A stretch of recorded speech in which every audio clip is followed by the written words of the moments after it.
की थी सेना, सेना भी क्या किया, अग्निवीर। रुक जाओ, अब के और मोदी को ले आओ। ये जो पुलिस है ना, ये और 4 साल की हो जाएगी। वो अग्निवीर बन गए, ये पुलिस वीर बनेंगे। देश के जो मास्टर हैं, ये मास्टर वीर बनेंगे। सबको वीर बना देगा, सबको वीर बनाएगा। हाँ, नेता वीर भी होना चाहिए ना, नेता नहीं बनेंगे वीर। हाँ। ये ध्यान रख लेना। क्यों, ऐसा क्यों नहीं होगा? अरे वो अपने आप देखिए, कोई भी डॉक्टर अपना ऑपरेशन नहीं करता, ध्यान रख लेना। अच्छा, हम चुनाव की बात कर रहे हैं और आपने बताया कि महापर्व होता है और लोग अपने प्रतिनिधि को चुनते हैं। विपक्ष का होना बहुत ज़रूरी होता है देश में। मैनिफेस्टो की अगर बात कर ले तो तमाम राशन वासन की जगह पे और महिला बिल की बात की गई है उसमें। इसके साथ ही मैनिफेस्टो में बीजेपी के एक और था, 1 नेशन 1 इलेक्शन लाएंगे। तीसरी बार सरकार आती है तो क्या लगता है आपको, इस पे क्या कहना है 1 नेशन 1 इलेक्शन? मुझे कुछ नहीं कहना, बस उनके मैनिफेस्टो में एक चीज बता दो कि देश के किसानों को एमएसपी का गारंटी का कानून देंगे। उनके मैनिफेस्टो में दिखाओ अग्निवीर खत्म करेंगे। उनके मैनिफेस्टो में बताओ कि 2 करोड़ जो रोजगार का हर साल का वादा किया था वो है क्या? शिक्षा सस्ती करेंगे, यो है क्या? इलाज सस्ता करेंगे, ये है क्या? कोई एक चीज तो बताओ जो जनता के दुख दर्द में काम आने वाली हो। अब आ जाओ इंडिया के पे, दोनों का कंपैरिजन करो ना। इंडिया के में सबसे पहला है कि हमारी सरकार बनेगी तो देश के किसानों को एमएसपी पे गारंटी का कानून दिया जाएगा। स्वामीनाथन रिपोर्ट के अनुसार लाभकारी मूल्य दिया जाएगा, पहला। दूसरी चीज, देश के किसानों का कर्जा माफ किया जाएगा। मतलब देश का, जब से मोदी सरकार बनी है 10 साल में 1 लाख किसान आत्महत्या कर चुके हैं।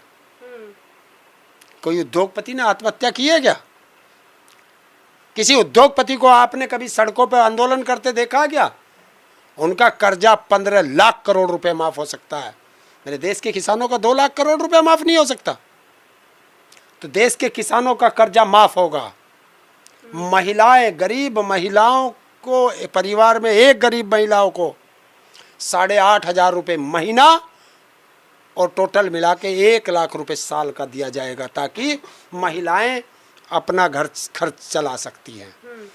हर बेरोजगार को रोजगार दिया जाएगा, 1 साल तक उसे ट्रेनिंग दी जाएगी और मिनिमम 8,500 रुपये, 8 या 8,500 रुपये उस व्यक्ति को कंपलसरी दिए जाएंगे। तो ये क्या है?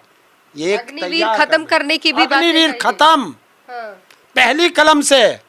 और अगर ये अपने वादे पे नहीं रही इंडिया, तो ये ताऊ उसके मोंडे पे धरना दे देगा उसका मैनिफेस्टो लेकर के। ये भी वादा है। और आज एक और बता दूं, अखिलेश जी से बात हुई थी मेरी कि वो मैनिफेस्टो में किसी तरह वो जब लिखा गया तो हमारा मुद्दा छूट गया।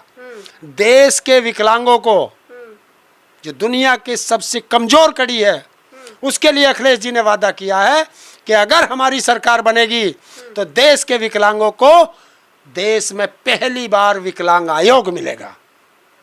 तो अगर नहीं होता तो आप सीधे ताऊ धरना देगा। और मुझे यकीन है कि जब वो अखिलेश जी ताऊ से वादा करते हैं ना, वो आज तक मुकरे नहीं है। जो ताऊ ने कह दिया वही बात उन्होंने करके रखी है। वो चाहे चुनाव में किसी भी तरह की बात होती है, वो मेरी बात को मानते हैं, सुनते हैं।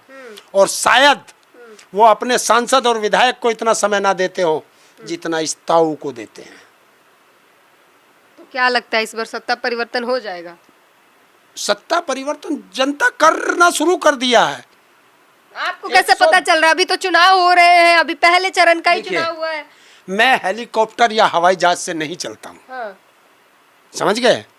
क्योंकि पेट्रोल महंगा है, इसलिए ताऊ साइकिल से चलता है।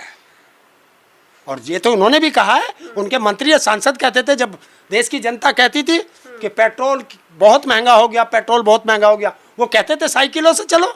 अब देश की जनता साइकिल से चलना शुरू हो गई।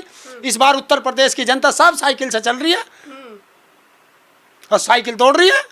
आप तो प्रचार कर रहे हैं। प्रचार, ये प्रचार है साइकिल। अरे साइकिल प्रचार है। तो 2 महीने के लिए मुझे स्टार प्रचारक का दर्जा दिया, ताकि मैं देश के युवाओं की, किसानों की, मजदूरों की, महिलाओं की, कर्मचारियों की और छोटे व्यापारियों की बात उनके मंच पे जा करके उनसे कह सकूं। ताकि मेरे पास पैसा नहीं है, मैं मंच नहीं बना सकता, मेरे पास इतने संसाधन नहीं है कि मैं सबको इकट्ठा कर सकूं, तो मुझे प्रदेश की जनता इकट्ठी मिल जाती है और बना बनाया मंच मिल जाता है, इसलिए मैं वो बात करता हूं।